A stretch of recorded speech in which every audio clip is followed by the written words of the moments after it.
Hi guys, I'm back. Today I'm going to read Esther 6 to 10, Proverbs 9, and Psalm 14. Let's get started. One that night the king could not sleep, and he gave orders to bring the book of memorable deeds, the Chronicles, and they were read before the king. And it was found written how Mordecai had told about Bigthana and Teresh, two of the king's enemies who guarded the threshold, and who had sought to lay hands on King Ahasuerus. And the king said, "What honor or distinction has been bestowed on Mordecai for this?" And the king's young men who attended him said, "Nothing has been done for him." And the king said, "Who is in the court?" Now Haman had just entered the outer court of the king's house to speak to the king about having Mordecai hanged in the gallows that he had prepared for him. And the king's young men told him, "Haman is there, standing in the court." And the king said, "Let him come in." So Haman came in. And the king said, "What shall be done to the man whom the king delights in honor to honor?" And Haman said to himself, "Whom would the king delight to honor more than me?" And Haman said to the king, "For the man whom the king delights to honor, that royal robes he brought, which the king has worn, and the horse that the king has ridden, and on whose head a royal crown is set, and that the robes and the horse be handed over to one of the king's most noble officials, and let them dress the man whom the king delights to honor, and let them lead on him on the horse through the square of the sea, proclaiming before him, Thus shall it be done to the man whom the king delights to honor." And the king said to him, "Hurry, thus says take the robe and the horse, as you say, and do so to Mordecai the Jew, who sits at the king's gate. Leave out nothing that you have mentioned." So Haman took the robes and the horse, and he dressed Mordecai and led him through the square of the sea, proclaiming before him, "Thus shall it be done to the man whom the king delights to honor." And Mordecai returned to the king's gate. And Haman hurried to his house mourning, and with his head covered. And Haman told his wife Zeresh and all his friends everything that had happened to him. His wife and his wife Zeresh said to him, "Mordecai, before whom you began to fall, is of the Jewish people. You have not overcome him, but will surely fall before him." While they were yet talking with him, the king's enemies arrived and hurried to bring Haman to the feast that Esther had prepared. So the king and Haman went into peace with Queen Esther. And on the second day, as they were drinking wine after the feast, the king again said to Esther, "What is your wish, Queen Esther? It shall be granted you. And what is your request? Even to the half of my kingdom it shall be fulfilled." The queen Esther says, "If I have found favor in your sight, king, and if it please the king, let my life be granted me for my wish, and my people for my request. For we are being sold, I and my people, to be destroyed, to be killed, and to be annihilated. And if we had been sold merely as slaves, man and woman, I would have been silent, for our affliction is not to be compared with the loss to the king." Then King Ahasuerus said to Queen Esther, "Who is he, and where is he who is dared to do?" And Queen Esther said, "A foe and an enemy, this wicked Haman." Then Haman was terrified before the king and queen. And the king arose in his wrath from the wine drinking and went into the palace of God. But Haman stayed to beg for his life from Queen Esther, for he saw that harm was determined against him by the king. And the king returned from the palace garden to the place where they were drinking wine, as Haman was falling on the couch where Esther was. And the king said, "Will we even assault the queen in my presence? In my own house?" And as the word led them out of the king, they covered Haman's face, and harbored on one of the emissaries in attendance of the king said, "Moreover, the gallows that Haman has prepared for Mordecai, whom word saved the king, is standing at Haman's house 50 cubits high." And the king said, "Hang him on that." So they hanged Haman on the gallows that he had prepared for Mordecai. And the wrath of the king abated. On that day King Ahasuerus gave Queen Esther the house of Haman, the enemy of the Jews. And Mordecai came before the king, but Esther had told what he was to her. And the king took off his signet ring, which he had taken from Haman, and gave it to Mordecai. And Esther set Mordecai over the house of Haman. And Esther spoke again to the king. He fell on his feet and wept and pleaded with him to avert the evil plan of Haman the Agagite, and the plot that he had devised against the Jews. The king held out the golden scepter to Esther. Esther rose and stood before the king. And she said, "If it please the king, and if I have found favor in his sight, and if the thing seems right before the king, and I am pleasing in his sight, let an order be written to revoke the letters devised by Haman the Agagite, son of Hammedatha, which he wrote to destroy the Jews, and who are in all the provinces of the king. But how can I bear to see the calamity that is coming to my head? How can I bear to see the destruction of my kindred?" When King Ahasuerus said to Queen Esther and Mordecai the Jew, "Behold, I have given Esther the house of Haman, and they have hanged him on the gallows, because he intended to lay hands on the Jews. But you may rise, you please, with regard to the Jews in the name of the king, and seal with the king's ring. For an edict written in the name of the king and sealed with the king's ring cannot be revoked." And the king's scribes were summoned at that time, in the 3rd month, which is the month of Siv, on the 23rd day. And an edict was written according to all that Mordecai commanded concerning the Jews, to the satraps and the governors and the officials of the provinces from India to Ethiopia, 127 provinces, to each province in its own script, and to each people in its own language, and also to the Jews in their script and their language. And he wrote in the name of King Ahasuerus and sealed it with his king's seal. And he sent the letters by mounted couriers, riding on swift horses that were used in the king's service, bred from the royal stud.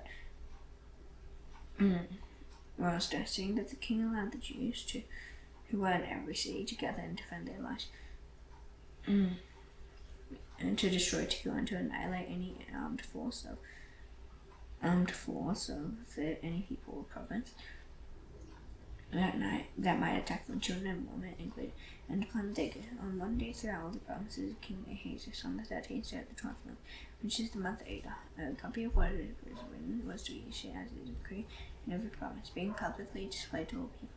And the Jews were to be ready on that day to take vengeance on their enemy. So the couriers mounted on the swift horses that were used in the king's service rode out hurriedly, urged by the king's command, and the decree was issued in Caesar the citadel. And Mordecai went out from the presence of the king of all robes of blue and white, with a great golden crown and a robe of fine linen and purple.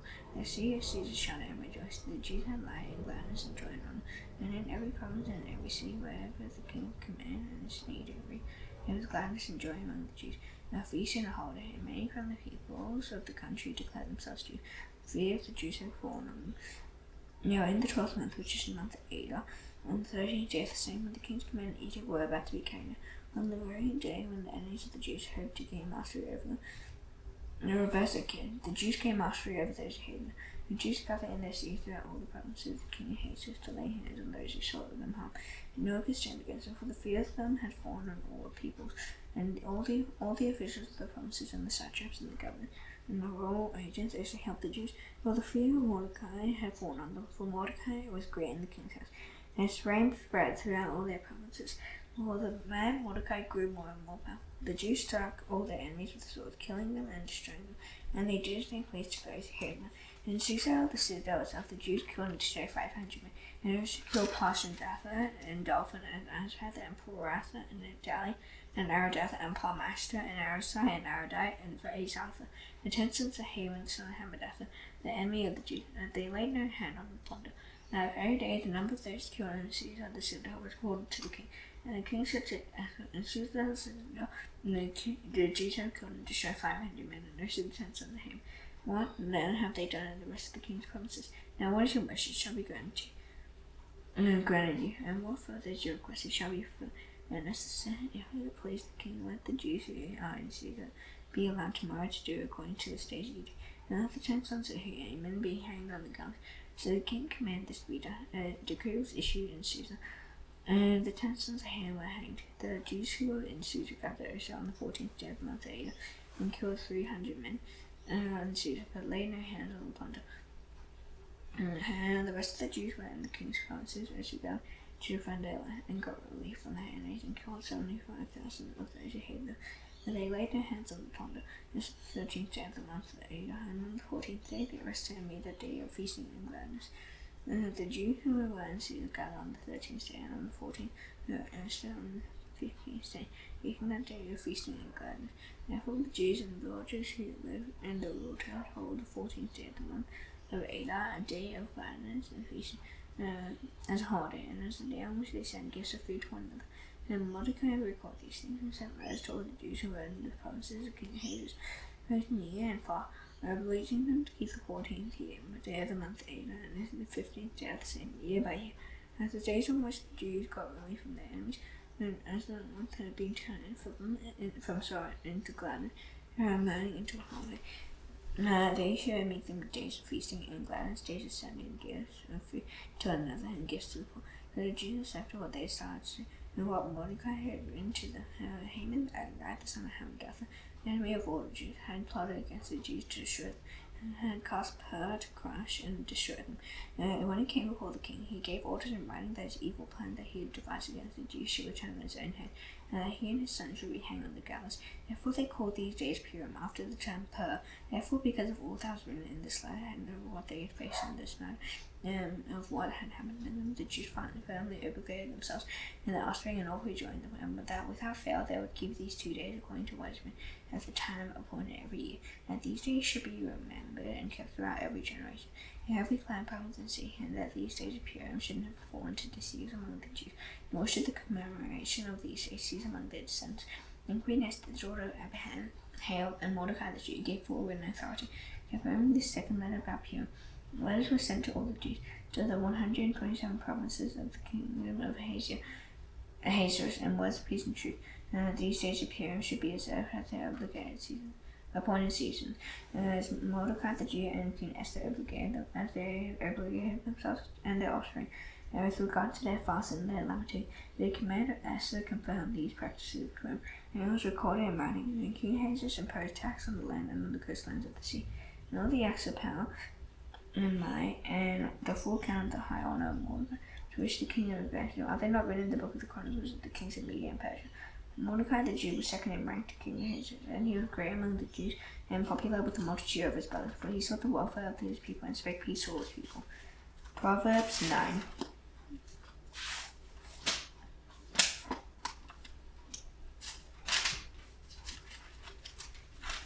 This man built her house. She has hung 7 pillars. She has slaughtered her beasts. She has mixed wine. She has actually set a table. She has set her young woman to call from the highest places in the town. My lips simple, let him turn here. Tame and lack sense, she says. Come, eat of my bread, and drink of the wine I have made. Leave your simple ways and live, and walk in the way of insight. Whoever corrects a scoffer gets himself appeased. He reproves a wicked man and kills injury. You reprove a scoffer, he will hate you. Reprove a wise man, he will love you. Give instruction to a wise man, he will be still wise. Teach a righteous man, he will increase in learning. The fear of the Lord is the beginning of wisdom, and the knowledge of the Holy One is insight. Provide me your days will be multiplied, and years will be added to your life. You are wise for yourself. If you scoff, you alone will bear. Her folly is loud. She is seductive and knows nothing. She sets for the door of her house. She takes a seat on the higher places of the town. Dwelling to those who pass by, who will go not straight on their way. Whoever is simple, let him turn here. And to him like sense, she says, some water is sweet, and bread eaten in secret is pleasant. He does not know that the dead are there, that the guests are in the depths of Sheol. Psalm 14.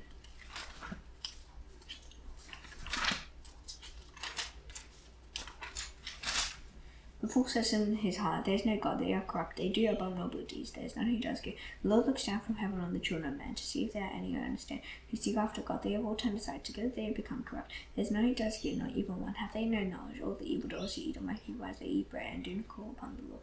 For they are in great terror, for God is with the generation of the righteous. He will shrink the plans of the poor, but the Lord is his refuge. On that oath of salvation for Israel will come out of Zion. And the Lord restores the fortunes of his people. Let Jacob rejoice, let Israel be glad. Now that's done, I should now do the Lord's prayer. Lift by heads, our Father in heaven, hallowed be your name. Your kingdom come, your will be done on earth as it is in heaven. Give us today our daily bread.